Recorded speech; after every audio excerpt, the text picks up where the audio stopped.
Pessoal, boa tarde para vocês, sejam muito bem-vindos à nossa live aqui no Instagram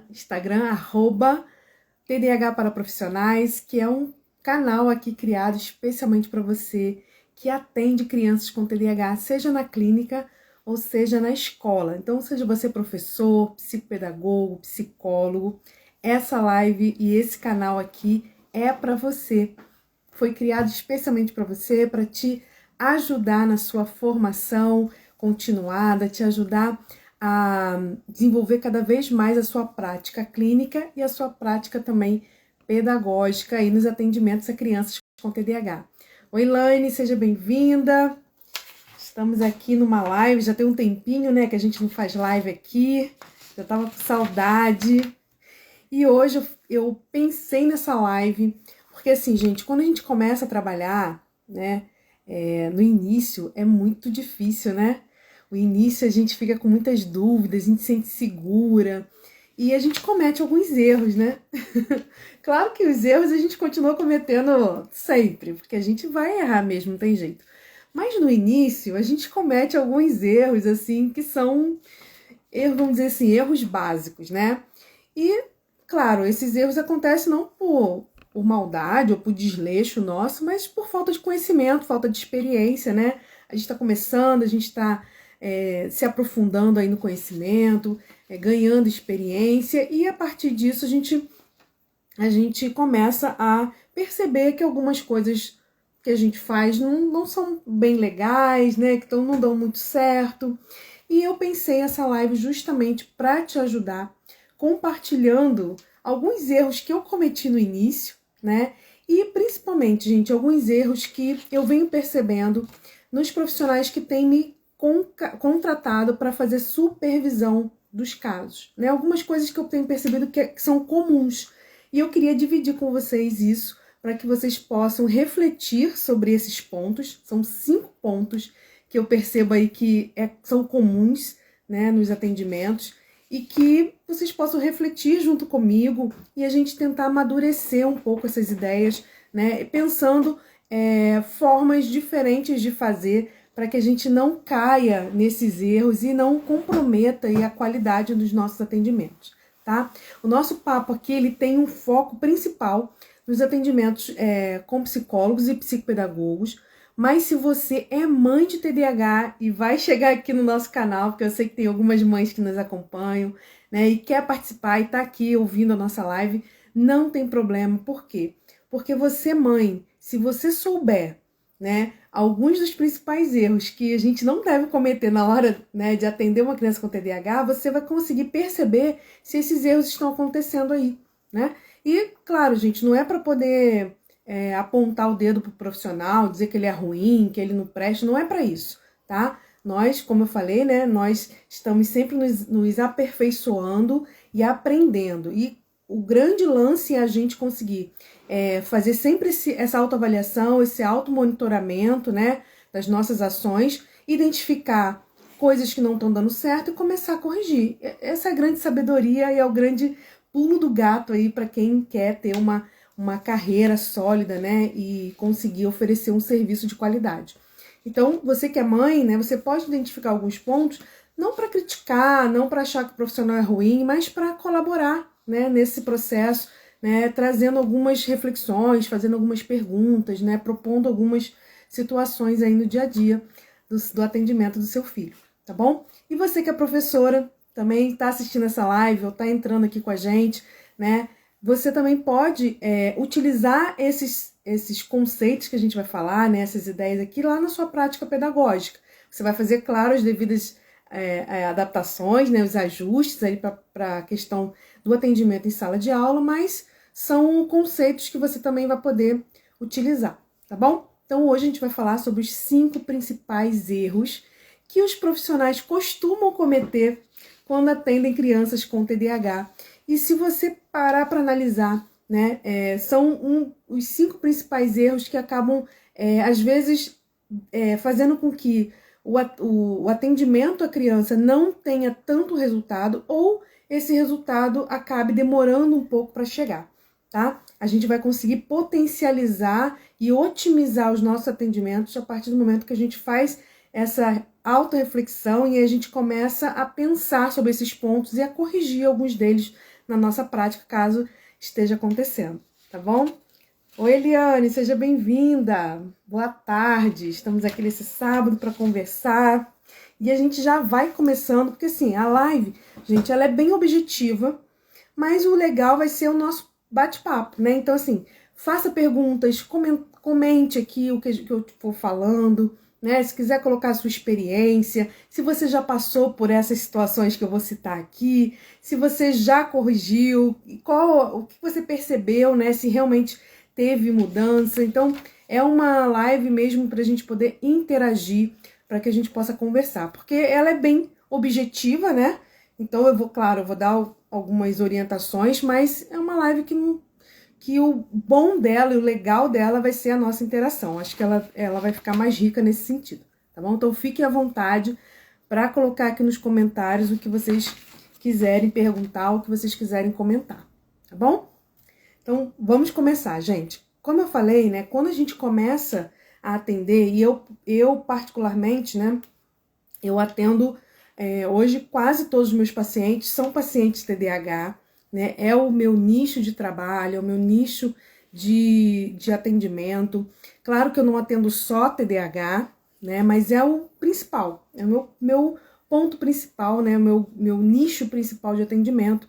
E por trabalhar muito com TDAH, eu percebo algumas coisas no atendimento que talvez uma pessoa que atenda esporadicamente uma criança com TDAH talvez demore um pouco para perceber. É claro que alguns dos erros que a gente vai comentar aqui hoje não são erros que acontecem só quando a gente tem crianças com TDAH. Também são erros que acontecem quando a gente atende outras questões, né?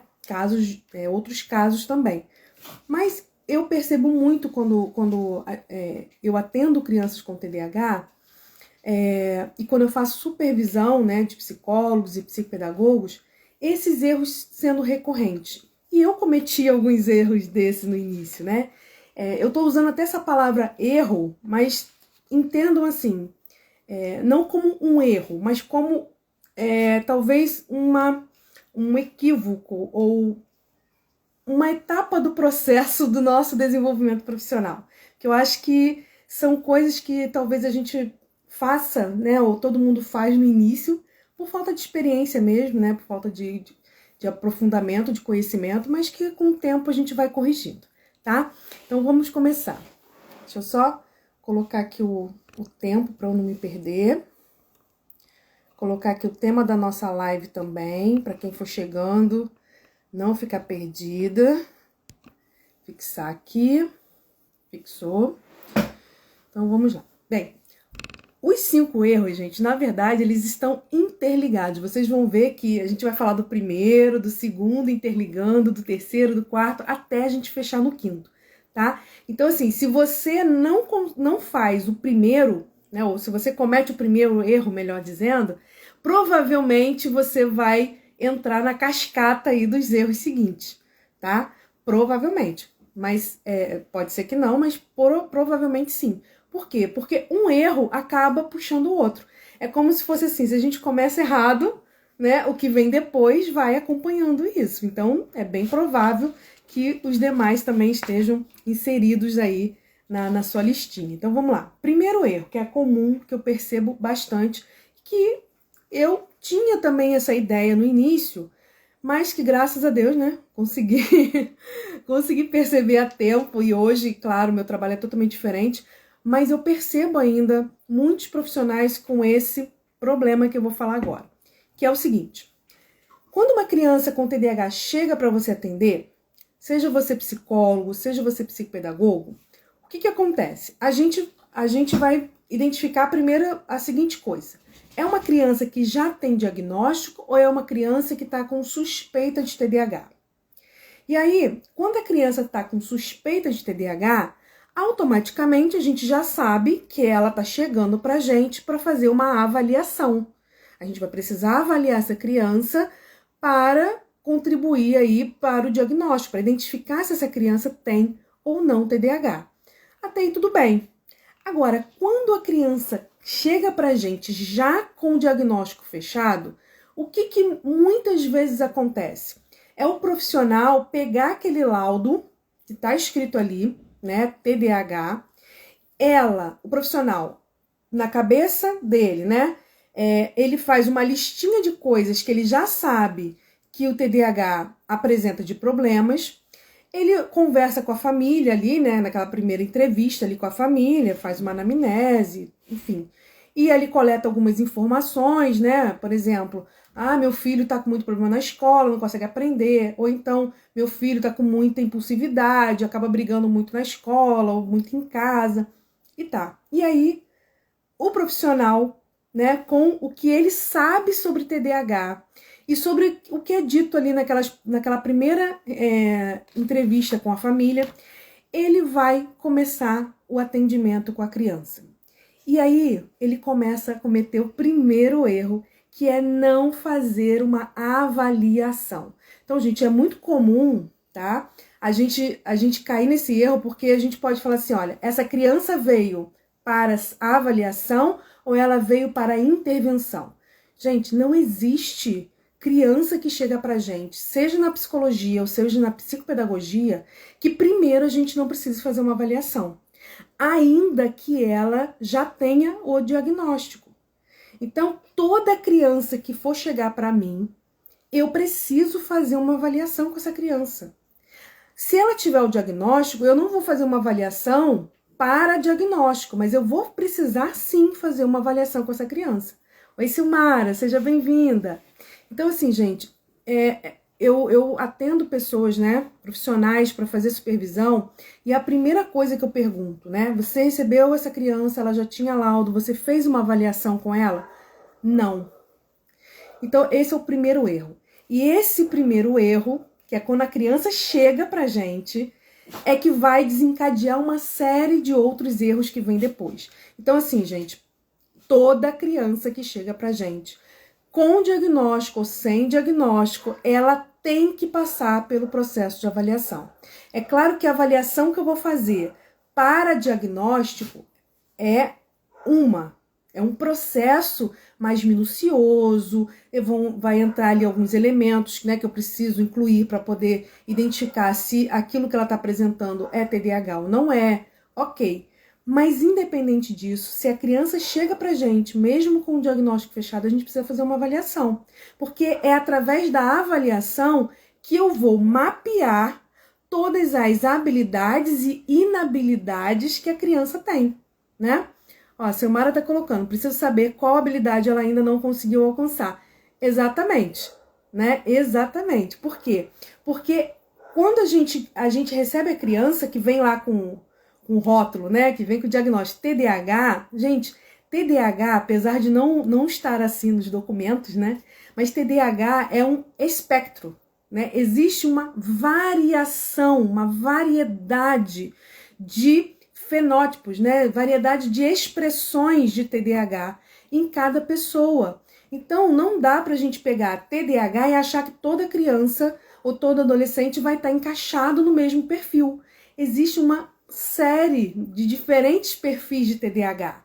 Claro que existe um núcleo básico, né, de sintomas, mas esses sintomas eles vão se expressar de diferentes formas, então a gente precisa sim fazer uma avaliação. Talvez seja uma avaliação um pouco mais rápida, ou uma avaliação mais focada mesmo nas habilidades, não para diagnóstico, porque o diagnóstico já está fechado, mas a gente precisa sim identificar quais são as habilidades e inabilidades que essa criança está apresentando para que a gente consiga fazer o nosso plano terapêutico, né?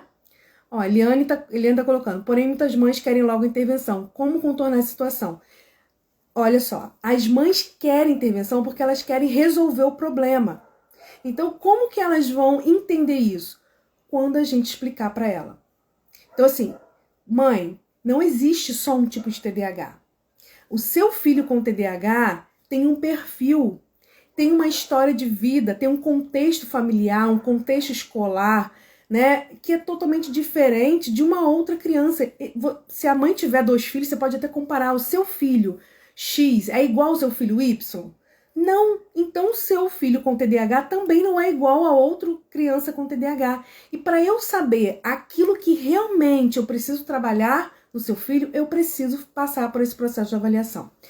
Particularmente, gente, como eu não estou avaliando para diagnóstico, o meu processo de avaliação, quando a criança já tem TDAH, já tem o diagnóstico, é um processo de avaliação que eu muitas vezes já entro com uma intervenção ali, em alguns momentos. Então, claro, eu já vou orientando essa família em algumas coisas que ela precisa fazer, né?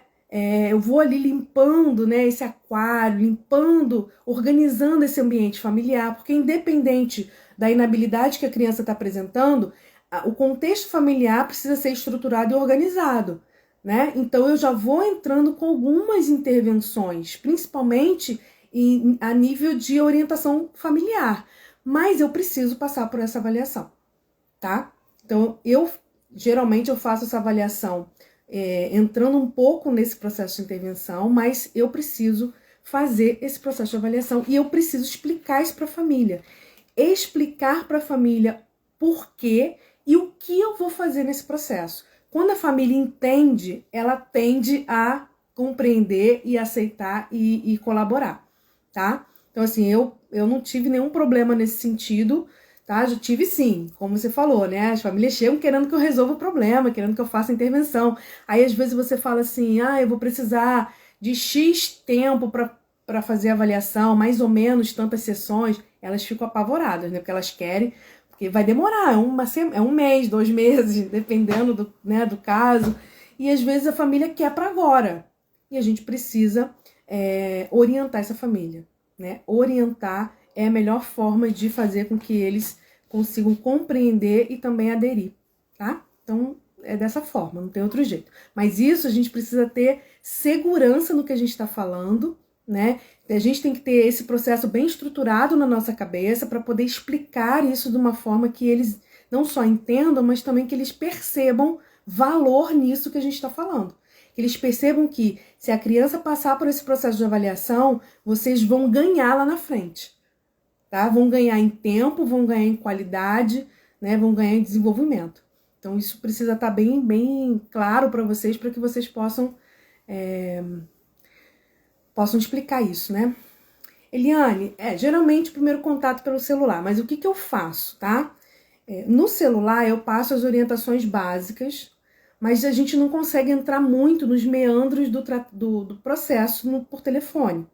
Então, o que eu faço? Quando ali no telefone a família já compreende, né, de uma forma básica que eu vou falar, né, vou explicar de uma forma bem básica para ela já compreende, o que eu faço? Eu já marco ali, né, e aí quando eu for marcar a primeira consulta, né, eu explico de novo, eu faço passo a passo de novo, entendeu? Com ela, ok? Porque ali por telefone, gente, a gente vai agregar valor no que a gente vai passar para a família, a gente vai falar, mas a gente não consegue explicar todo o processo. A gente precisa marcar, a gente tem que trazer a família para a primeira consulta, ainda que depois ela não continue, mas que na primeira consulta é que a gente vai realmente mostrar para ela qual é o trabalho a ser feito, tá? De uma forma mais ampliada. Mas quando a família ela fica muito resistente ali no telefone, de marcar a primeira consulta para poder entrar, né, no processo, o que eu costumo fazer com eles, tá? Dependendo, claro, não são todos que eu faço isso, mas em alguns casos que eu percebo que dá uma certa resistência, não há um entendimento, né, da parte da família, eu peço para eles, para a gente agendar uma vídeo, né, com uma chamada de vídeo, que aí pode ser um pouquinho mais longa. Eu não faço uma sessão, não é uma sessão de atendimento, é uma vídeo para eu explicar a forma como eu trabalho. Então, eu não entro ali, no caso, se a criança é assim, se a criança é assado, como é que não é. Eu não coleto informações do caso. É uma vídeo para eu explicar como eu trabalho. E ali eu explico para ela todo o processo, tá?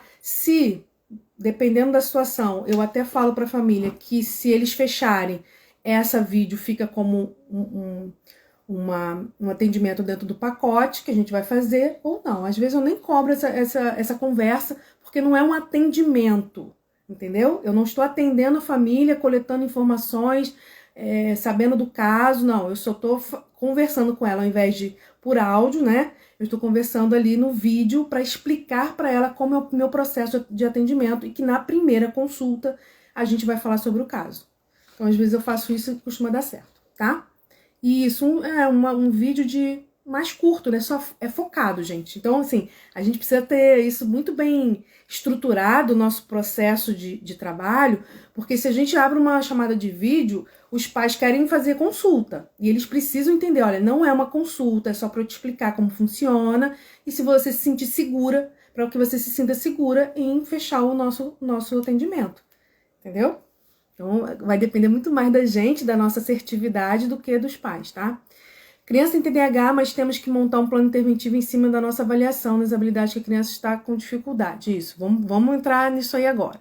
Então, gente, compreender o primeiro erro? O primeiro erro, geralmente, né, é quando essa criança chega, o profissional recebe essa criança com aquelas informações preliminares em cima do que a família falou, ou em cima do laudo, né, de TDAH, o profissional já começa a fazer intervenção. Então, se a família chega dizendo que ele está tendo muita briga na escola, que ele está tendo muita birra, não sei o quê, o profissional já começa a trabalhar autorregulação emocional. Já começa a trabalhar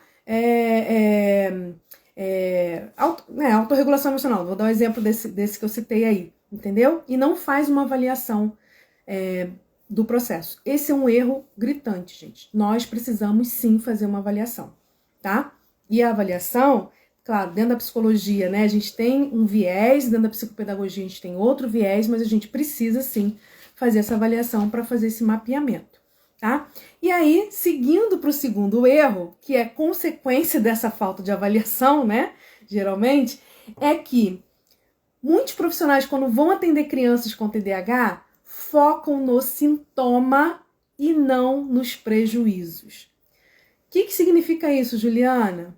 Que eu vou focar no sintoma de desatenção, de hiperatividade, de impulsividade e não nos prejuízos que esses sintomas trazem para a vida da criança. E é aí, gente, que vai fazer diferença de uma criança para outra. É aí que vai fazer diferença a sua avaliação. Porque a sua avaliação não é para você identificar se a criança tem desatenção ou não tem desatenção. Isso você vai identificar, com certeza. Mas o principal é, se ela tem desatenção, em que momentos essa desatenção aparece, né? Com que intensidade, com que frequência, em que momentos, em que situações. Será que essa desatenção aparece mais quando ela está na escola ou quando ela está em casa? Quando ela está fazendo coisas relacionadas à matemática ou em todas as disciplinas isso acontece? Essa desatenção traz prejuízos para a vida dessa criança a ponto de afetar, né, a vida dela pessoalmente e as pessoas que estão no entorno? Então é isso que a gente tem que começar a perceber. Porque o sintoma em si, né, eu posso ter um sintoma de desatenção e não necessariamente isso causar prejuízo na minha vida. Eu posso ter problemas de memória e não necessariamente isso causar prejuízo na minha vida. Tem muitas crianças com TDAH que apresentam sintomas que, naquele momento ali da vida dela, aquele sintoma não está trazendo prejuízo. Então, às vezes a gente conversa com a família e fala assim, ele é assim, só que isso aí não me incomoda, isso aí não é problema. O problema mesmo é isso aqui, né? Essa outra coisa aqui. Então, a gente precisa identificar não só os sintomas que a criança tem, mas os prejuízos que isso está causando e focar nesses prejuízos. Por que a gente precisa focar nos prejuízos? Porque são os prejuízos que causam sofrimento, são os prejuízos que causam todo o problema, né, na família, na escola, para a própria criança. São os prejuízos que afetam a autoestima dessa criança. Não é o sintoma. A criança ser hiperativa, para ela, isso não faz diferença, a não ser que essa hiperatividade esteja afetando a vida dela, ok? Se não estiver afetando, não tem porquê a gente focar nisso como algo prioritário. Então, gente, focar nos prejuízos é essencial. E isso vai fazer com que a gente consiga traçar um bom plano de trabalho, um bom plano interventivo, tá? Por quê?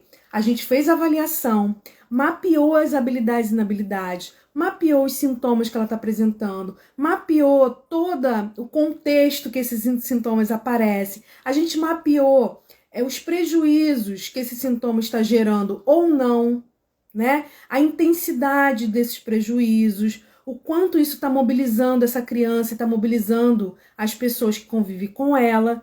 E a gente fez essa avaliação. Aí agora a gente vai focar nos prejuízos. Então a gente vai lá, nos prejuízos que essa criança está tendo na vida, quais são os prejuízos que mais estão trazendo problemas para ela? A gente precisa ranquear, não sei se essa palavra seria correta, mas organizar esses prejuízos em ordens de prioridade. Prioridade. Por que eu preciso organizar esses prejuízos em ordem de prioridade? Porque quando você atende uma criança com TDAH, geralmente, tirando alguns casos que são difíceis de a gente encontrar, mas geralmente, a gente está lidando com uma criança que vai ter vários prejuízos em várias áreas. E se a gente for trabalhar tudo ao mesmo tempo, a gente não vai dar conta. E aí sabe o que vai acontecer? Que é o que muitas vezes acontece? A gente ficar apagando incêndio. Então, hoje, a mãe trouxe a criança para terapia e ela fala que a criança brigou na escola, que bateu no amigo, que não sei o que lá. Aí você vai para o seu atendimento, começa a trabalhar respeito e não sei o que, e regulação emocional, parará. Aí tá, aí passou. Aí semana que vem, passou, na outra semana a mãe vem, porque eu não tô aguentando mais, porque em casa, porque ele não faz o dever de casa, porque não sei o que. Aí você começa a trabalhar isso com ele. Você começa a trabalhar correndo atrás do problema que ele está apresentando em casa e que a mãe traz para você, e não em cima do seu planejamento. Claro que existem algumas coisas que são emergenciais, a gente vai precisar tematizar na terapia, a gente vai precisar trabalhar ali de uma forma emergencial, mas a gente não pode se deixar atropelar pelas demandas que vão surgindo, porque o TDAH vai trazer muita demanda. Então a gente precisa sim fazer uma avaliação e focar nos prejuízos prioritários. Então a gente precisa pegar todos esses prejuízos e ver o nível de intensidade de sofrimento que isso está trazendo para a criança e para as pessoas que estão convivendo com ela e começar a elencar quais são as prioridades, ok? Quais são as prioridades? Então isso é uma coisa que eu bati um pouco cabeça no início dos meus atendimentos, porque eu não entendia muito isso, não sabia fazer assim. E eu fui aprendendo que não adianta eu trabalhar o que a mãe traz para mim toda semana. Eu preciso trabalhar com aquilo que é importante para ele desenvolver as habilidades que ele precisa para que aqueles problemas que a mãe traz toda semana diminuam. Porque o motivo que a criança está brigando na escola e que a criança está tendo desregulação emocional em casa é o mesmo, em termos cognitivos, em termos de funções executivas.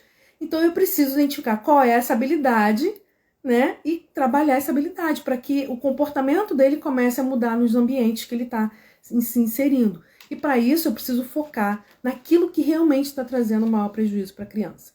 O plano interventivo do TDAH, ele é de médio e longo prazo.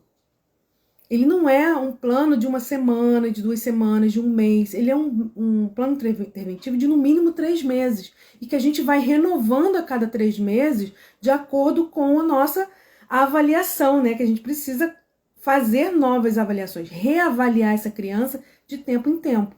Né? Então a gente faz a avaliação inicial, a gente traça o plano terapêutico em cima dos maiores prejuízos que ela está enfrentando, faz todo o trabalho que precisa ser feito, né, de estimulação. No final de 3 meses, né, mais ou menos, a gente reavalia essa criança, vê se houve avanço. Se houve avanço, a gente modifica o processo. Se não houve avanço, a gente continua estimulando aquela habilidade, ok? Então são planos interventivos de médio e longo prazo, tá? E aí a gente cai no terceiro erro, que também é uma consequência aí do segundo, né? Se você não consegue focar nos prejuízos, se você foca nos sintomas e não nos prejuízos, naquilo que realmente é necessidade daquela criança, ok? E não de um TDAH genérico, você vai ter dificuldade de traçar esse plano terapêutico que a gente está falando aqui, que é de médio e longo prazo, focado na necessidade daquela criança. Então, um dos erros que acontece é, a cada semana, né? Ou a cada 2 semanas o profissional mudar as habilidades que está trabalhando. Gente, isso acontece muito, muito, muito, muito, muito. Essa semana eu trabalhei atenção. Semana que vem eu vou trabalhar controle inibitório. Na outra semana eu vou trabalhar a memória. Na outra semana, gente, não é assim. Assim não vai funcionar. Por isso que muitas vezes a criança fica tempo e tempo e tempo na terapia e não avança. Por que ela não avança? Porque a gente está trabalhando com habilidades, né, com funções cognitivas, funções do nosso cérebro. E o nosso cérebro, para ele modificar, para ele gerar uma habilidade, ele precisa de treino. E treino envolve tempo. Então não é fazendo uma sessão, 2 sessões de estimulação da atenção que você vai conseguir que o seu paciente, né, desenvolva essa habilidade. Até porque ele tem uma disfunção nessa área. Então vai ser muito mais difícil. Se para uma criança que não tem TDAH a gente demora, sei lá, 2, 3 meses trabalhando, com uma criança sem TDAH a gente vai demorar muito mais. Ok? Então, mudar de habilidade o tempo todo, uma hora eu trabalho uma coisa, outra hora eu trabalho outra, também é um dos erros que são comuns no TDAH. Porque a gente precisa elencar lá na avaliação, quando a gente faz, né, a avaliação, lá no segundo ponto, que a gente vai focar nos prejuízos, selecionar a prioridade. A gente vai, então, trabalhar com essa prioridade durante um período de tempo. Quando passar esse período de tempo que a gente está estimulando aquela habilidade, de diferentes formas, lógico, né? Mas a gente vai estar focando naquela habilidade, a gente reavalia, vê se a criança avançou. Se tiver tudo bem, a gente troca de habilidade, a gente seleciona um outro prejuízo. Se não avançou, se precisa continuar ainda mais um tempo, a gente continua na mesma habilidade. Não tem como, gente. Senão a criança não avança. A gente está trabalhando com cérebro. E cérebro ele precisa, né, de estímulo constante, repetição, para que ele possa se modificar, tá? Para que ele possa desenvolver aquela habilidade. E como eu falei, gente, focar no prejuízo é você trazer aquela habilidade do cérebro, né, que você tá trabalhando, para algo que é real. Então, pensa, desatenção. Se você trabalhar no consultório atenção somente de uma forma descontextualizada, só fazendo atividades em folhinha ou em jogo, sei lá, atividades de atenção, né, que foca só atenção seletiva, atenção concentrada, né? Tá. Se você só fizer isso, porque você vai precisar fazer isso também, mas se você só fizer isso, você está trabalhando em cima de sintoma e não está trabalhando em cima de prejuízo, ok? O que é trabalhar em cima de prejuízo? É você selecionar, meu paciente, ele está tendo problemas para deixa eu ver, copiar do quadro, porque ele tem uma questão atencional que está prejudicando ele. Ok, então o sintoma é desatenção e o prejuízo é não conseguir copiar do quadro. Se eu só pegar e focar na desatenção, ele vai melhorar o fato de copiar do quadro? Não vai melhorar. Sabe por quê? Porque copiar do quadro não é só desatenção. E a desatenção, você vai ter que trabalhar durante muito tempo para conseguir trabalhar e desenvolver um pouco melhor a atenção dele. Então, o que a gente tem que fazer? Vai trabalhar a atenção? Vai, mas a gente também precisa trabalhar o prejuízo. Qual é o prejuízo? Não conseguir copiar do quadro. Então, a gente tem que trabalhar com ele estratégias para que ele consiga copiar do quadro, apesar do nível de desatenção que ele ainda tem. Então, o que ele pode fazer para que ele, mesmo tendo esse problema de desatenção, ele consiga copiar do quadro? Entende, gente? O que é trabalhar em cima de prejuízo e não de sintoma? Queria que vocês me respondessem aí, se vocês entenderam, se quer que eu dê outro exemplo. Ó, a Eliane colocou, tem que trabalhar o comportamento também. Eliane, no TDAH a gente tem 4 vertentes de trabalho, tá? É claro que a gente, quando tá falando de psicopedagogia, preste atenção, gente. Psicólogo, ele vai ter uma atuação mais focada nessas 4 áreas que eu vou falar, em todas as 4. O psicopedagogo, ele vai ter uma atuação mais específica, ok? O psicólogo trabalha mais abrangente, o psicopedagogo mais específico. Então, o psicopedagogo pode trabalhar comportamento? Sim, mas ele vai trabalhar o comportamento relacionado a problemas de aprendizagem, a dificuldade de aprendizagem. Ele não vai trabalhar comportamento por trabalhar comportamento. Então, se a criança está apresentando problemas de aprendizagem, né, por questões comportamentais, esse psicopedagogo pode trabalhar esse comportamento para ajudar nesse processo de aprendizagem dele.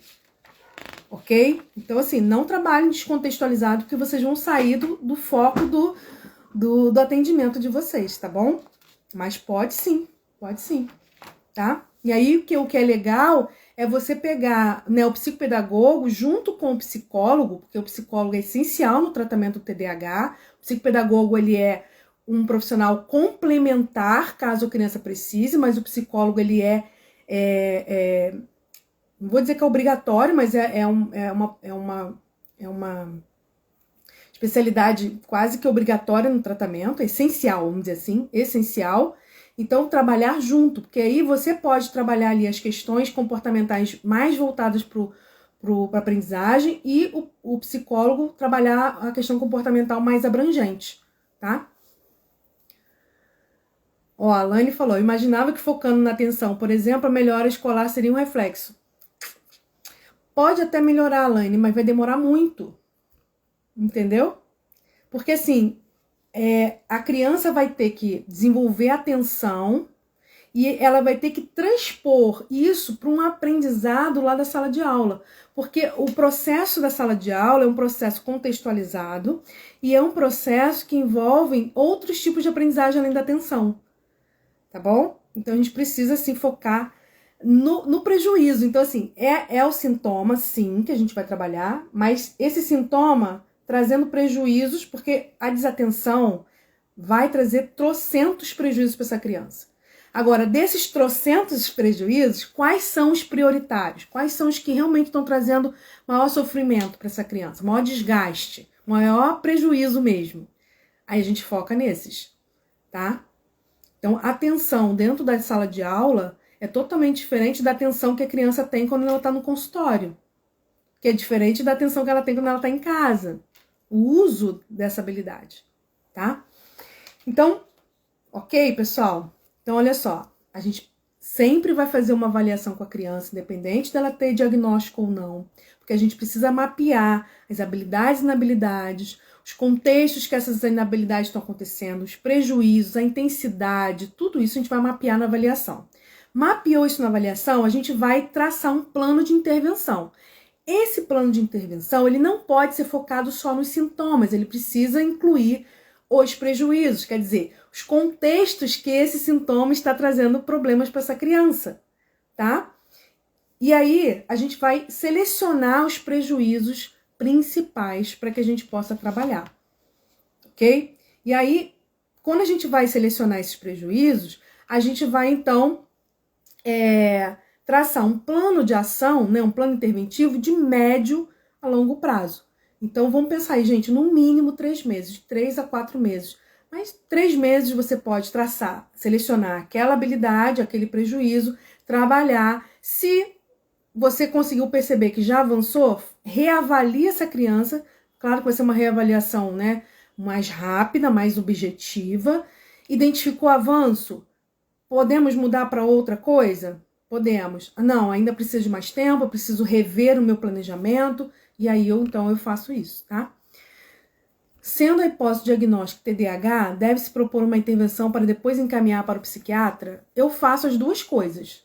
No meu relatório, vamos pensar assim, que a criança veio para avaliar TDAH, se ela tem ou não. Então, eu faço a avaliação. Quando eu termino a avaliação, e eu vou ser sincera para você, eu nunca espero a avaliação terminar, eu sempre não faço intervenção com a criança, mas eu sempre dou orientação de pais para eles já começarem a desafogar alguma coisa em casa, tá? Mesmo no processo de avaliação, eu sempre faço isso. Sabe por quê, Eliane, que eu sempre faço orientação de pais junto com a avaliação? Porque é muito comum a criança chegar para avaliação com vários sintomas parecidos com o de TDAH, mas que não é TDAH. é reflexo de uma rotina desorganizada em casa. É um reflexo de falta de estímulos, é um reflexo de crianças que estão acostumadas a fazer tudo o que quer, a hora que quer. Crianças que não experimentam consequências, crianças que não desenvolveram autorresponsabilidade e autonomia. Então, se eu não faço uma triagem ali na hora da minha avaliação para perceber se aquele sintoma que a criança está apresentando pode ser reflexo desse ambiente ou pode ser do TDAH, eu posso fazer uma avaliação errada, entendeu? Então, a primeira coisa que eu faço para avaliar a criança é fazer essa orientação de pais de organizar a rotina da criança. Claro que eu não faço uma rotina, né, aquela rotina estruturada, organizadinha, que eu faço depois na intervenção, que eu aprimoro essa rotina. Mas eu já faço uma limpeza ali, entendeu? Principalmente com uso de telas, sono, regular sono, principalmente, e verifico atividade física, coisas básicas da rotina da criança, tá? Porque, às vezes, você organizando isso, gente, às vezes você organizando o sono da criança, o sintoma de desatenção some, o sintoma de irritabilidade some. Então, eu sempre faço assim, tá? Eu faço a avaliação da criança e oriento a família, eu não faço intervenção da criança. Quando eu termino a avaliação, a família já tá ali, né, fazendo um trabalho, e aí o que eu faço? Eu começo a intervenção com a criança e encaminho pro psiquiatra ao mesmo tempo. Sabe por quê, Eliane? Porque eu não preciso esperar o psiquiatra me dar o laudo de TDAH para eu poder intervir nas dificuldades que ela está enfrentando. Porque se eu fiz uma avaliação e identifiquei que ela tem o prejuízo X, isso para mim independe se ela tem TDAH ou não, se ela vai fechar o diagnóstico psiquiatra ou neurologista ou não. Eu vou estimular as habilidades que são relacionadas a esse prejuízo X. Entendeu? Então eu começo a intervenção ao mesmo tempo que eu encaminho lá para fechar o diagnóstico. Atendo adulto, sim.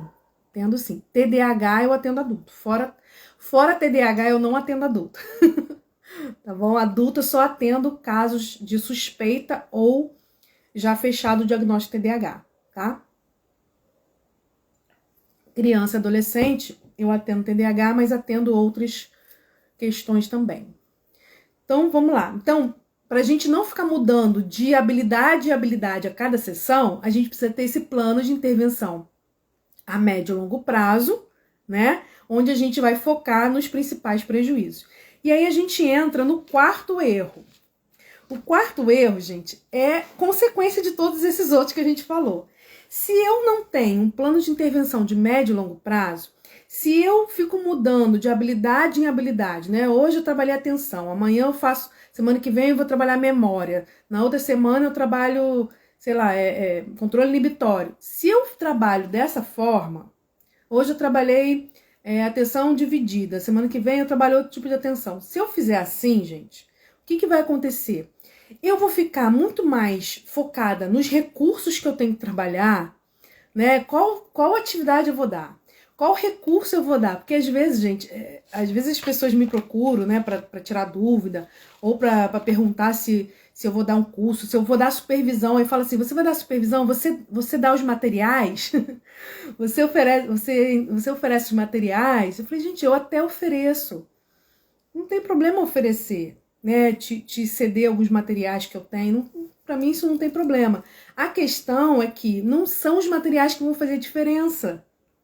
O que vai fazer diferença é você selecionar os seus objetivos da forma adequada e você treinar essas habilidades. Treinar sistematicamente essas habilidades. E aí, claro, no treinamento sistemático dessas habilidades, você vai utilizar uma série de recursos, né, para que aquela sessão não fique repetitiva. Mas eu vou dizer para vocês, eu tenho muita coisa aqui, se vocês olharem aqui no meu, não vou mostrar porque tá uma bagunça, tá? Que é o meu escritório aqui em casa. Eu tenho muita coisa. Muita coisa, vocês não têm noção. Que eu nem compro mais, coisas que eu comprei no início, sabe quando a gente tá começando e você quer ter tudo? Muita coisa que eu criei, que eu confeccionei, enfim. E o que acontece? Eu não uso a maioria. Sabe por quê?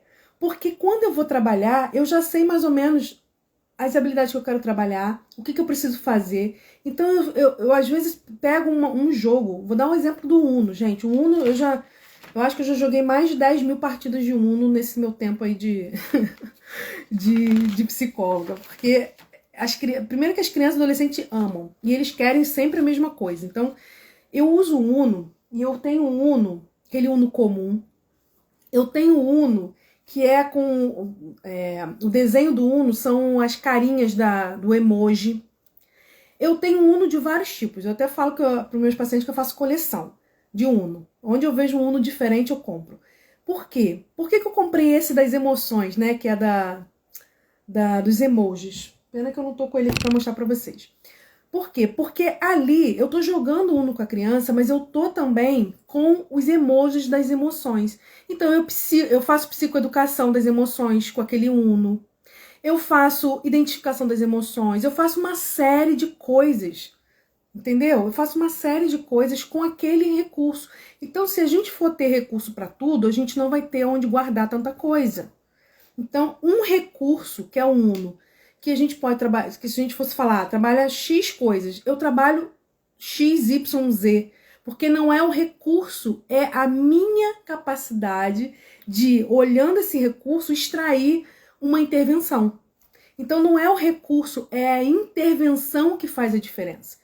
Então, se você focar no recurso, então eu tenho meu paciente X, eu tenho que trabalhar Y com ele, então eu tenho que fazer um recurso, eu tenho que ter um recurso. Gente, se você sabe qual é a intervenção, né, que você vai fazer com o seu paciente, você vai fazer, vai poder usar qualquer recurso. Não vai ser o recurso que vai fazer a diferença, entendeu? Porque a gente pode chegar e comprar na internet muita coisa legal, recursos para trabalhar com TDAH, recursos para trabalhar atenção. Aí a gente pega aquele monte de atividade, imprime aquilo tudo e começa a trabalhar com a criança. Mas não é isso que vai fazer diferença. O que vai fazer diferença é a forma como você aplica aquele recurso, é a forma, as interações que você vai propor, as reflexões, né? É a sua intervenção. Então, o quarto erro é você acreditar que o recurso é que vai fazer a diferença. Ok? Não é o recurso, tá? É a sua intervenção utilizando aquele recurso ou não. Tá bom? Existem vários jogos que a gente pode comprar, que a gente pode usar para tudo. O Uno, por exemplo, é um que eu faço para tudo. Eu trabalho tudo que você puder falar para mim, eu trabalho com o Uno. Jogando o Uno como ele deve ser jogado, utilizando as cartas para fazer outro tipo de jogo. Enfim, eu trabalho tudo com Uno. Tudo. Com quase todos os meus pacientes trabalham. E às vezes eles saem da consulta, né? Empolgados ali, aí conta pra mãe, ganhei, perdi, não sei o que, tal. Esses dias, gente, eu joguei com uma paciente, vou ser sincera pra vocês, foram 15 minutos. 15 minutos jogando uma partida de Uno. Esse 15 minutos jogando uma partida de Uno teve um objetivo. Toda vez que eu ia ganhar, eu dava um jeito de comprar mais uma carta e não ganhar. E o jogo ia continuando. E o meu objetivo ali não era ganhar, perder, Uno, não, era a persistência. Porque é uma paciente que ela começa a fazer uma coisa e logo ela desiste, ela enjoa, ela quer fazer outra coisa. Ela não consegue terminar uma partida de Uno. Não conseguia, né? Terminar uma partida de Uno. Se a coisa não for rápida, ela não faz. Então, assim, eu fui trabalhando com ela durante um tempo e essa semana passada ela conseguiu ficar 15 minutos, a gente foi contando, gente, 15 minutos jogando uma partida de Uno. E ela no final falava assim, pelo amor de Deus, ganha! Eu não aguento mais esse jogo. Mas ela ficou o tempo todo comigo. No final ela ganhou, né? Eu tava assim, fazendo tudo para o jogo render. Ela ganhou no final e ela saiu feliz da vida. E ela chegou lá fora contando para a mãe que estava jogando Uno. Você acha que a mãe que ouve que uma criança está 50 minutos, que ela pagou sei lá quanto pela consulta, chega lá fora contando que ficou a sessão toda fazendo uma partida de 15 minutos de Uno, você acha que a mãe fica feliz? Claro que não. Mas por que essa mãe né? Que essa mãe não ficou chateada porque a criança chegou lá falando que ficou 15 minutos jogando Uno. Porque essa mãe sabe por que eu jogo Uno com o filho dela, com a filha dela. Porque eu falo para a mãe, explico por quê. Eu explico para ela qual é o trabalho. Quando eu traço meu plano de intervenção, eu explico para a mãe, olha, eu estou fazendo isso com sua filha. Estou estimulando essas e essas habilidades. Para isso, eu vou precisar provocar ela nessas situações. Entende? Então, quando a criança chega lá fora dizendo que está jogando, a mãe não fica chateada porque a criança está jogando. Ela sabe que aquele jogo foi utilizado para desenvolver uma habilidade. Entende? E aí a gente então vai para a última. Isso aí, haja controle inibitório. Até meu, né? Até meu, porque no final até eu não tô aguentando mais. Último erro, né, que a gente comete muito. Eu acho que esse é um erro terrível. Porque além de ser um erro que atrapalha o processo, é um erro que, quando a gente comete esse erro, a gente está deixando de oferecer para a criança que tem TDAH uma parte essencial do seu tratamento. Gente, tratamento padrão ouro do TDAH, que é o tratamento que comprovadamente tem o melhor resultado para o TDAH, criança e adolescente, né? É a medicação, a psicoterapia, terapia comportamental, tá bom? Psicólogo, né, que trabalha com a terapia comportamental, e o treinamento de pais. Os três juntos compõem, né, o tratamento padrão ouro do TDAH. Psicopedagogo, fono, TO, todos os outros profissionais são profissionais complementares ao tratamento, que são importantes, sim, essenciais, mas que vão depender de cada caso. Porque nem toda criança com TDAH vai precisar de um psicopedagogo. Nem toda criança com TDAH vai precisar de uma fono. Ok? Mas medicação, precisa ser avaliado a necessidade. Terapia comportamental e orientação de pais é essencial, é a base do tratamento. Então, quando eu, psicólogo, quando eu, psicopedagoga, não incluo os pais no processo de tratamento da criança, eu, além de estar cometendo um erro muito grande, porque eu vou estar jogando contra o meu próprio trabalho, e eu também não vou estar oferecendo para essa criança o tratamento adequado para ela. Ok? Porque não é só atender a criança. Eu preciso fazer orientação de pais. E a orientação de pais, gente, não é você conversar com os pais de vez em quando. Não é você dizer para os pais de vez em quando como é que a criança tá. Não é isso. Orientação, treinamento de pais é você selecionou os prejuízos da criança, traçou um plano de intervenção para a criança, você vai trabalhar com a criança nas consultas e você vai orientar os pais naquelas habilidades para que eles possam ser seu coterapeuta em casa. É isso. Nem todo profissional faz isso. Aliás, quase nenhum profissional faz isso. E aí, sabe o que acontece? Os pais ficam desesperados querendo. Eles precisam disso. E se você não trabalha assim com os seus pacientes, se você não inclui a orientação de pais nos seus atendimentos, além de você estar cometendo um erro, além de você estar deixando de oferecer para ele o tratamento adequado, você também vai estar jogando contra o seu próprio trabalho, porque o seu trabalho não vai ser compreendido pelos pais. O seu trabalho não vai render como poderia render se os pais estivessem te ajudando em casa a desenvolver as habilidades que você trabalha no consultório. Ok? Então, gente, isso é dar um tiro no pé. É dar um tiro no pé.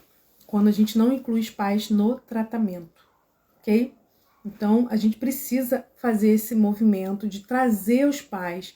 Então, você pode fazer isso de duas formas. Eu trabalho de duas formas esse treinamento. Na verdade, hoje eu até trabalho de 3 formas.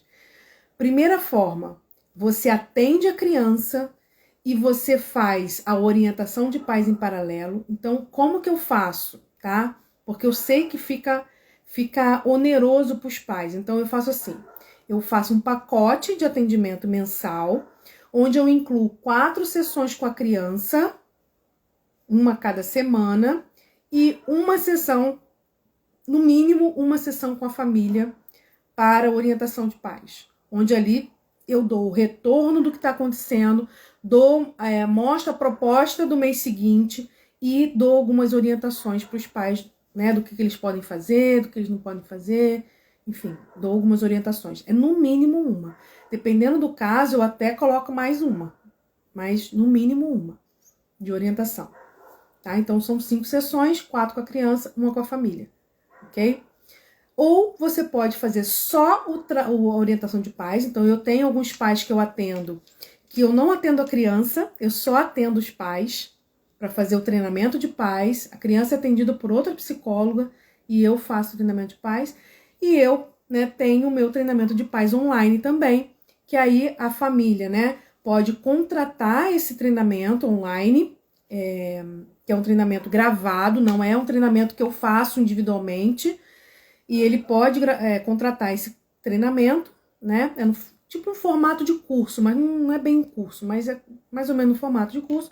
Ele contrata, ele tem ali um acesso durante um período, ele assiste às aulas, às orientações, faz as atividades que eu proponho, né? E tira dúvida comigo, caso precise. Então, eu tenho hoje três vertentes, né? 3 linhas de atendimento de pais. Tá? Mas você pode começar fazendo essa inclusão de uma sessão. Eu até coloco para eles como se fosse um bônus, sabe? E aí eu acho que isso ajuda também. Porque a percepção, né, de que é caro o atendimento, e é caro mesmo, gente. Não é que seja caro, mas é custoso para a família, né? Então, quando a gente acrescenta ali uma consulta, então eu falo para eles, olha, o pacote X pelas 4 sessões da criança, mas eu ofereço para você mais uma sessão de orientação de pais. Isso agrega valor e dá aquela sensação para a família de que o valor que ela está pagando, o preço que ela está pagando, não está sendo tão alto porque ela está tendo um a mais, entendeu? Está tendo uma consulta a mais, tá? E aí a gente, claro, né, faz toda a organização de valor, de preço, incluindo esse processo. Tá bom? Deixa eu ver o que mais. Perguntas. Eu quero dar um exemplo aqui, gente, só para vocês, pra gente poder situar aqui. Uma coisa muito comum no TDAH, né? Vamos dizer que a gente fez avaliação, recebi um paciente com diagnóstico de TDAH, fiz uma avaliação com ele, percebi nessa avaliação que ele tá tendo muita desregulação emocional, que essa desregulação emocional tá causando problemas na escola, porque ele quando ele é contrariado, quando alguém faz alguma coisa que ele não gosta, quando alguém faz alguma coisa diferente do que ele pensa, ele desregula emocionalmente, tem ataque de raiva, de birra, acaba batendo no amigo, enfim. Em casa também é a mesma coisa, quando ele quer fazer uma coisa, quando ele pensa, né, que uma coisa tem que sair do jeito que ele acha e aquilo não acontece, ele também acaba tendo muito ataque de raiva em casa, tal. Tá, então eu detectei o sintoma, que é a desregulação emocional, e detectei os prejuízos, ok? E detectei também, esse sintoma de desregulação emocional acontece quando e onde. Então acontece quando ele é contrariado, acontece quando ele imagina que algo vai ser de um jeito e aquilo não acontece, e acontece tanto em casa quanto na escola. Essa foi a minha avaliação. Dentro da minha avaliação, vamos dizer que eu detectei outros problemas, mas que isso aí é o que mais está trazendo problema para a vida dele. Então eu selecionei esse problema para trabalhar primeiro, ok? Porque isso está trazendo muito prejuízo para ele, ok? E aí, gente, eu vou começar então a trabalhar desregulação emocional. Esse é o sintoma, né? E aí que a gente começa a errar. Desregulação emocional é o sintoma, mas qual é o prejuízo? O prejuízo é o quê? É ele não conseguir se controlar quando as coisas não saem como ele imagina e ele bate nos outros, ele grita, ele chora. Então isso causa um problema de relacionamento. Relacionamento com amigos, relacionamento com a família. Esse é o prejuízo. Então, é o sintoma associado ao prejuízo que eu vou trabalhar com o meu paciente. E aí que a gente comete os principais erros. Olha lá. Trabalhar regulação emocional. Eu queria que alguém desse um exemplo aqui. Você vai começar a trabalhar a regulação emocional com o seu paciente. O que você faria primeiro para trabalhar a regulação emocional? Vamos ver se alguém consegue me ajudar aqui. O que geralmente a gente faz primeiro quando a gente vai trabalhar regulação emocional?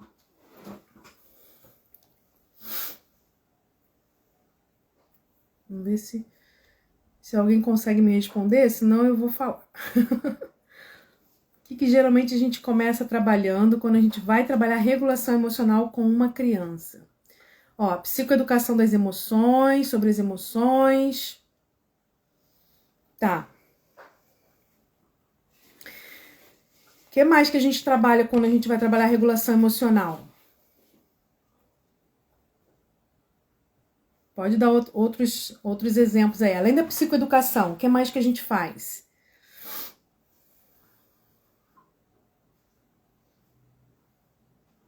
Simone, seja bem-vinda.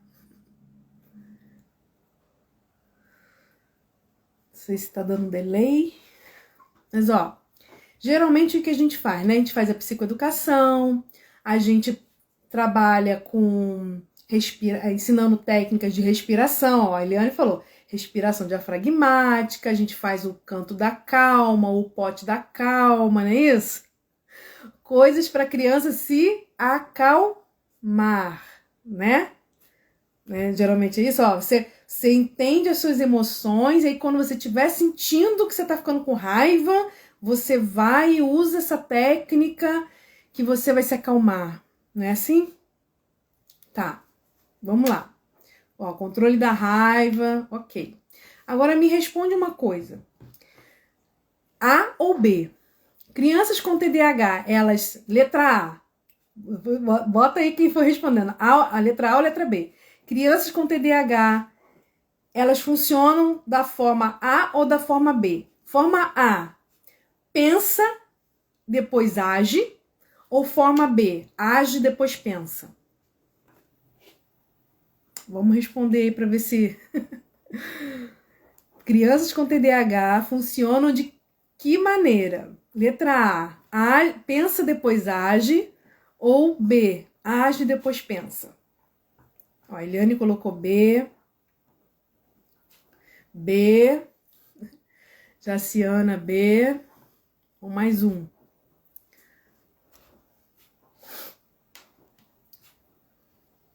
Ó, Laine, B. Exatamente. Eles, ó, Simone também B. Primeiro eles vão agir e depois pensar. Se uma pessoa age e depois pensa, isso se arrepende. Exatamente, Eliana. Exatamente. Por quê? Porque eles estão tomados aí pela impulsividade, que é uma característica forte do TDAH. TDAH, gente, eles agem e depois pensam. Então, se você ensinar para ela respirar, usar o pote da calma, controle da raiva, qualquer técnica para se acalmar, provavelmente ela não vai conseguir usar. Por quê? Porque primeiro ela reage, melhor dizendo, na impulsividade, para depois ela pensar. Então ela só vai pensar na respiração, ela só vai pensar no pote da calma, ou enfim, depois que ela já agiu, depois que ela já bateu, depois que ela já falou, que ela já chorou, entendeu? Então qual é a primeira coisa que a gente tem que trabalhar na regulação emocional? E aí, por isso que a gente precisa fazer lá no nosso rascunhozinho, né, no nosso papelzinho, a gente tem que pegar o nosso papelzinho e a gente tem que botar lá, ó, regulação emocional. O que a gente trabalha na regulação emocional? Primeiro, pensa no semáforo. A gente primeiro trabalha a criança parar, pensar, depois agir, ok? Vermelho, amarelo e verde. Criança para, pensa, age. Isso não é algo fácil para criança com TDAH. Não é. Não é. Ok? Então a gente vai ter que treinar o cérebro dela a funcionar dessa forma, porque ele não funciona assim. O cérebro TDAH funciona, age, depois para, depois pensa. Ok? A gente tem que treinar esse cérebro a funcionar de uma outra forma. Então, se a gente quer que o cérebro funcione de uma outra forma, a gente tem que treinar a criança. Treinar é médio e longo prazo, ok? Então, como que a gente tem que fazer? A gente primeiro, claro, né? A gente vai psicoeducar as emoções, porque a criança precisa entender o que ela sente, ela precisa entender os gatilhos. Então, a gente trabalha muito o que a gente chama de ABC do comportamento, né? Os antecedentes, o comportamento em si e as consequências. Então, a gente vai trabalhar com essa criança, né? As emoções, ela vai identificar as emoções, ela vai identificar os sinais de que aquela emoção está vindo. A psicoeducação é essencial. Mas, para que ela consiga fazer isso, ela vai ter que parar. Quando ela sentir essas coisas que ela... Por exemplo, se ela começar a sentir que o rosto dela tá ficando quente, se ela começar a sentir que as mãos, né, estão começando a querer fechar, que ela tá começando a ficar nervosa, ela vai ter que parar, que é o vermelho, para pensar no que ela vai fazer para depois ela agir. Ok? Então, para a gente trabalhar o parar, a gente vai ter que trabalhar uma habilidade que o TDAH, que é a habilidade, uma função executiva que o TDAH tem maior dificuldade, que muitos autores até falam que é o eixo central do TDAH, que é o controle inibitório. Sem controle inibitório, não tem como a criança usar nenhuma técnica de regulação emocional para se acalmar. Porque se ela não controla o impulso dela de reagir batendo quando alguém provoca ela não vai se lembrar, ela não vai conseguir usar as técnicas que a gente for ensinar. No consultório ela vai usar, porque ali é uma situação, né, artificial, uma situação, né, que a gente criou ali para ela, controlada, mas no dia a dia ela não vai conseguir usar. Então, primeiro a gente trabalha o parar, que é o controle inibitório, para depois a gente ensinar o pensar, que é se acalma, respira, pede ajuda, ou, enfim, para depois a gente trabalhar o agir. Ok? Então, primeiro a gente trabalha o controle inibitório, o pensar, gente. Uma das coisas que mais gera desregulação emocional no TDAH é a dificuldade de flexibilidade cognitiva, que é uma outra função executiva que o TDAH tem muita dificuldade. Qual é a função? Flexibilidade cognitiva. O que é essa habilidade? O que é essa função executiva? É a nossa capacidade de pensar de forma diferente daquilo que a gente está acostumado a pensar. De entender que eu penso de um jeito, mas o outro pensa de outro jeito. Que se eu pensei que aquilo vai acontecer de uma forma, e se aquilo não acontece da forma como eu pensei, é porque as coisas não são sempre do jeito que eu penso. As pessoas pensam diferente.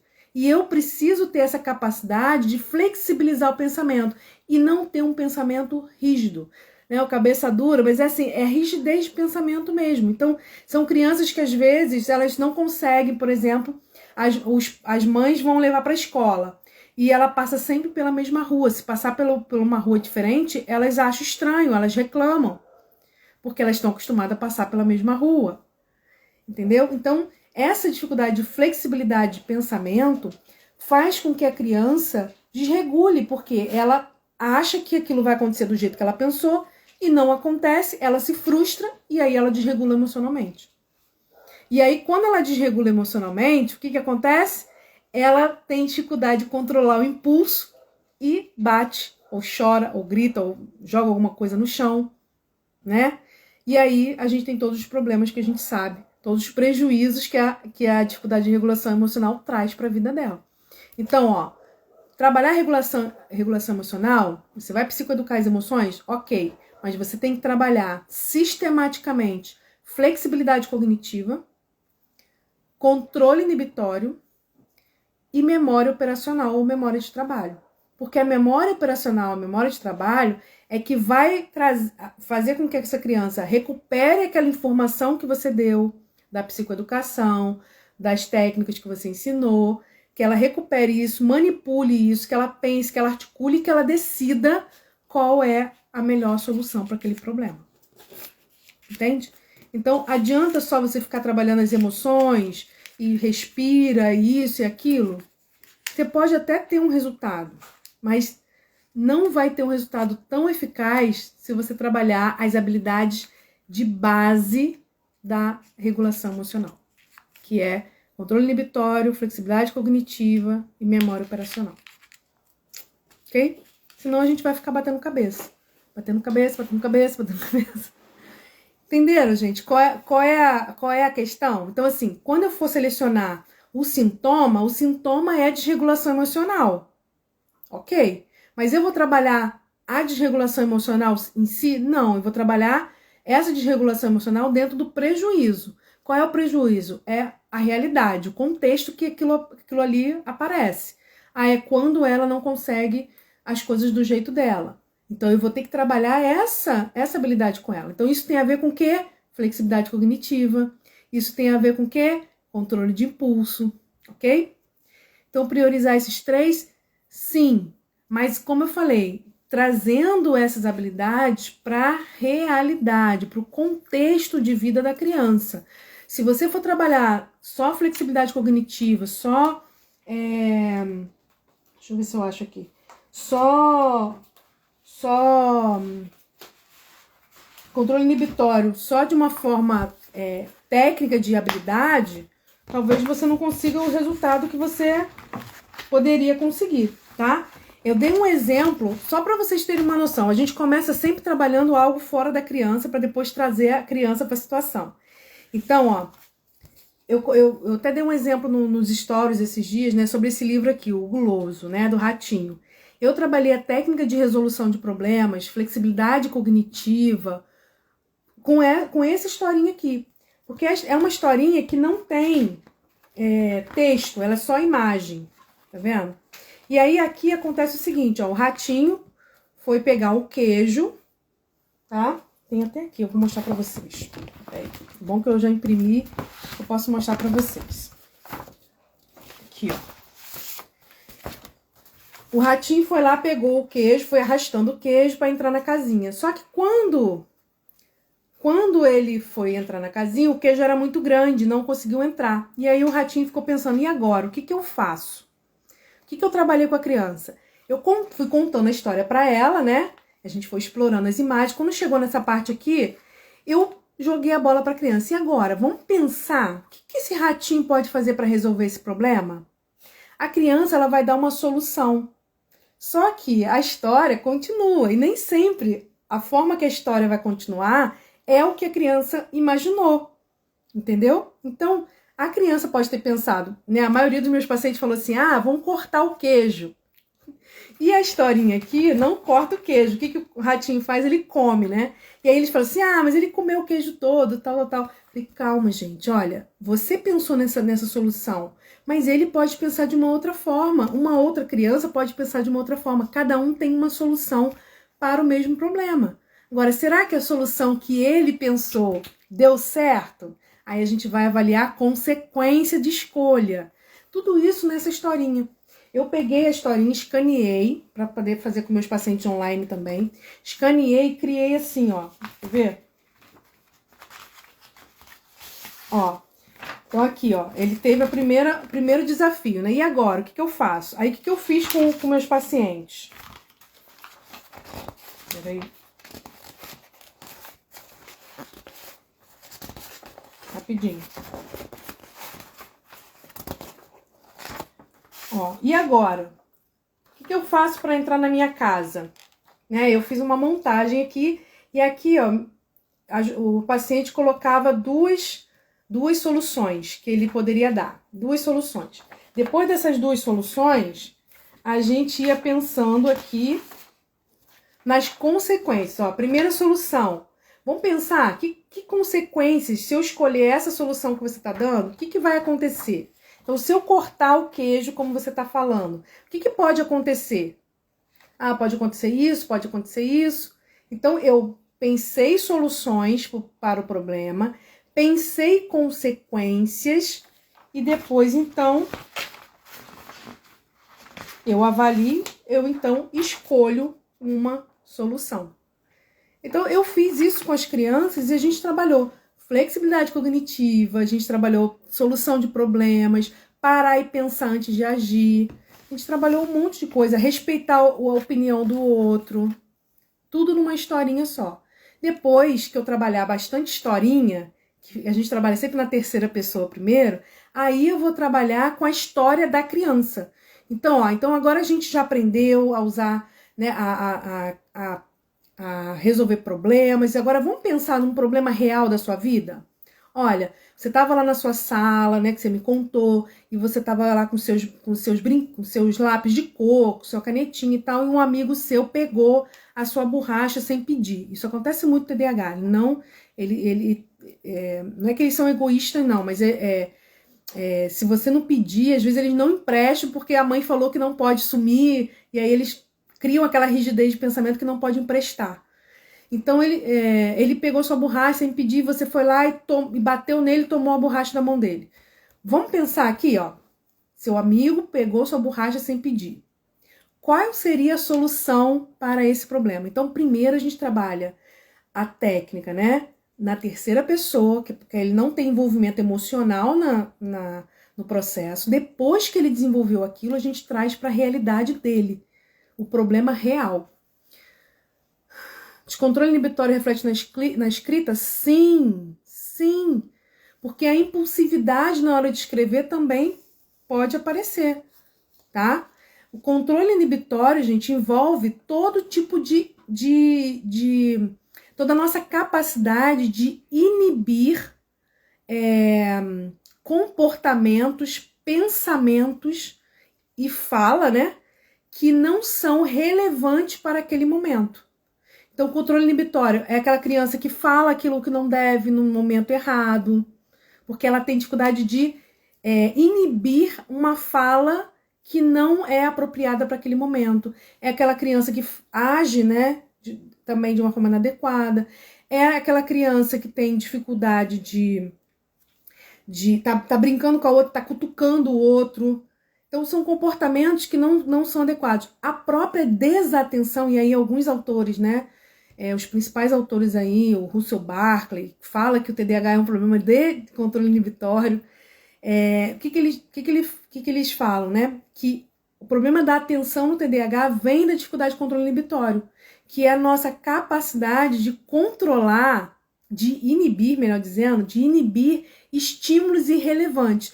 Então, se eu tô aqui conversando com vocês, né? Eu tenho que fazer o quê? Eu tenho que focar a minha atenção aqui para ler os comentários, para poder, né, articular o que eu tô falando e falar com vocês.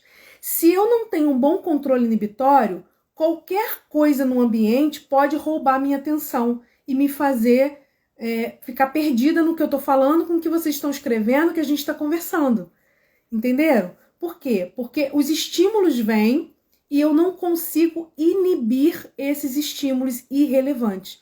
Então, eu estou na sala de aula, eu estou fazendo um exercício e vem um pensamento na minha cabeça do meu cachorrinho que estava em casa. Vem um pensamento na minha cabeça, porque o TDAH vem vários pensamentos ao mesmo tempo, né? Vem um pensamento na minha cabeça de que quando eu chegar da escola eu vou jogar videogame. Vem um pensamento na minha cabeça, ih, meu Deus, minha mãe vai descobrir que eu quebrei o negócio, escondi atrás não sei da onde. Esses pensamentos que vêm na cabeça do TDAH, ele tem dificuldade de inibir, porque são pensamentos irrelevantes daquele momento. Ele tem dificuldade de inibir, então ele não consegue concentrar no que ele está fazendo, porque ele não consegue inibir pensamentos enfim, e ações que não tem a ver com aquilo que ele precisa focar. Por isso que a atenção seletiva é tão difícil no TDAH, porque selecionar um estímulo para prestar atenção e inibir todos os outros estímulos que não são relevantes é muito difícil para o TDAH. Por isso que na hora da escrita essa habilidade pode influenciar sim, tá?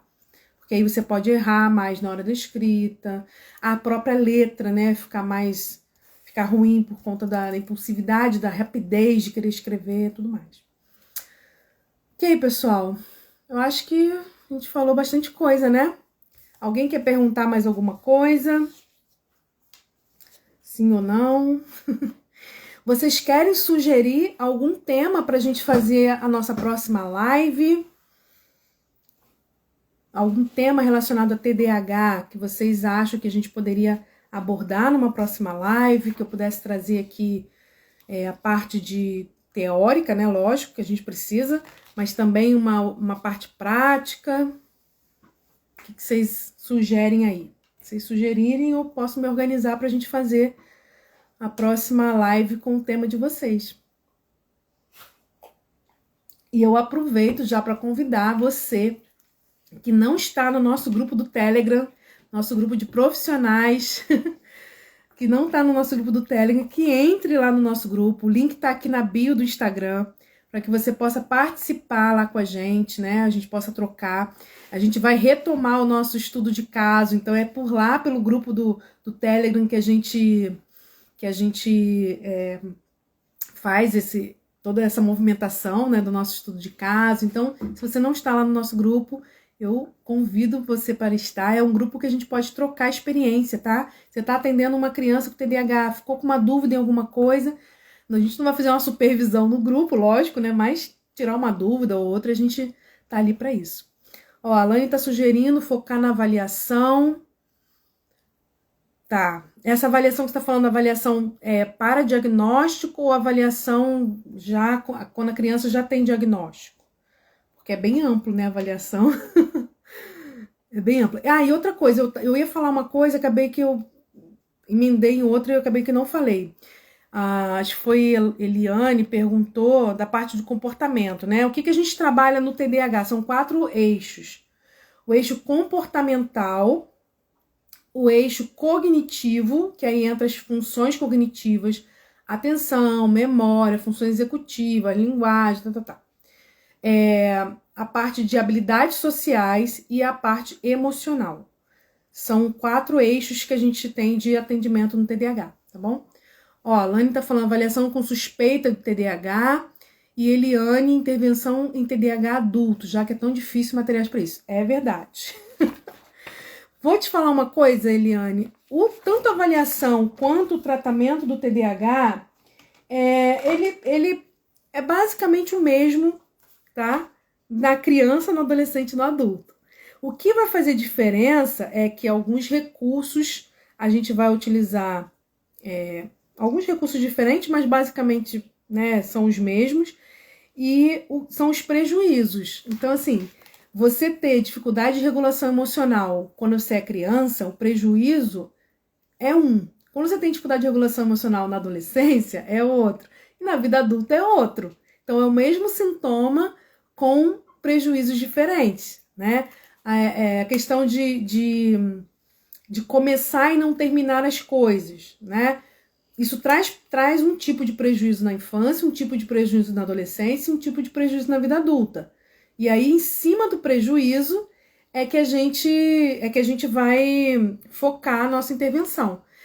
Não só adaptar os materiais, mas principalmente focar no contexto real. Porque TDAH, gente, é um transtorno que afeta a vida prática, né? A gente fala até que é um transtorno ligado à performance. Então, não adianta só a gente trabalhar de forma artificial no consultório. A gente precisa trazer aquela habilidade para a vida real. Por isso que o treinamento de pais é importante. Por quê? Porque os pais vão ajudar a criança a generalizar aquela aprendizagem do consultório na vida, na família, né? No dia a dia dela, tá? Mas eu vou colocar aqui, ó, avaliação para diagnóstico e... Peraí.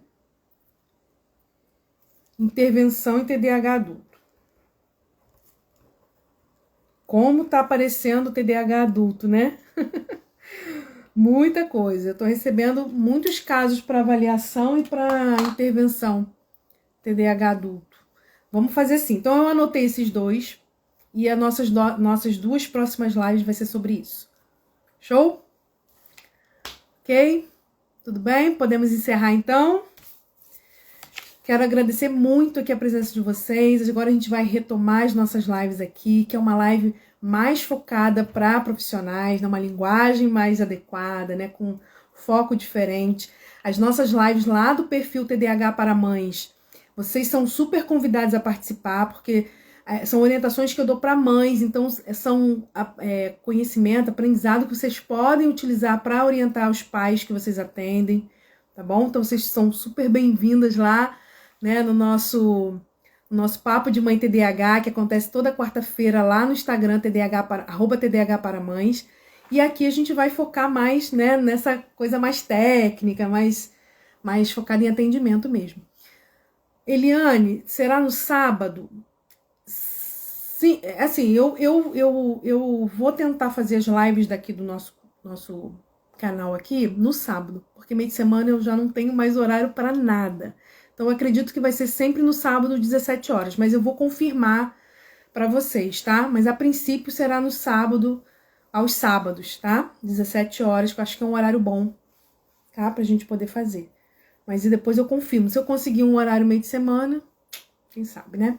Na semana também, semana é muito complicado. Eu acho que sábado, pra mim, também vai ser melhor. E fiquem, gente, atento que logo, eu só não lancei ainda o nosso curso para profissionais de TDAH, para atendimento, né? Avaliação e intervenção em TDAH, porque realmente eu estou sem tempo para dar atenção para vocês no curso, porque eu gosto de acompanhar, né? Apesar do curso ser gravado, eu gosto de estar disponível, acompanhando, gosto de fazer algumas aulas ao vivo, né? Então, eu tô com o meu horário assim bem apertado, então eu não quero lançar o curso só para vocês terem online e não ter a minha disponibilidade. Então, assim que eu me organizar, eu estou me organizando os meus horários, assim que eu me organizar, eu vou fazer o lançamento. Eu acredito que agora, no meio para o final de junho, para começar em julho, a gente já tem o nosso curso para psicólogos e psicopedagogos que querem trabalhar com crianças com TDAH para avaliação e intervenção de crianças e adolescentes com TDAH, tá bom? Um beijo, pessoal. Fique com Deus. Um ótimo aí restinho de final de semana. E até o próximo sábado, né? Tchau, tchau.